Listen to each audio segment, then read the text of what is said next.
দর্শক আপনারা দেখছেন যে সারা বাংলাদেশ থেকে আগত মহিলা ভাইস চেয়ারম্যান এবং উপজেলা ভাইস চেয়ারম্যান যারা রয়েছেন তারা কিন্তু একত্র হয়ে মানববন্ধন করছেন ঢাকা জাতীয় প্রেস ক্লাবের সামনে এবং সেই চিত্র কিন্তু আমরা আপনাদের মাঝে তুলে ধরছি। এবং এখানে কিন্তু অসংখ্য পরিমাণে মহিলা নেত্রীরা রয়েছেন, যারা ভাইস চেয়ারম্যান তারা রয়েছে পুরুষ ভাইস চেয়ারম্যান এবং সকলে কিন্তু একত্রিত হয়েই তারা আজকে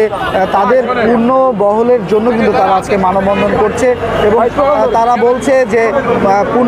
পূর্ণবহল করার জন্য। এবং তারা বলছে আগের যারা ছিলেন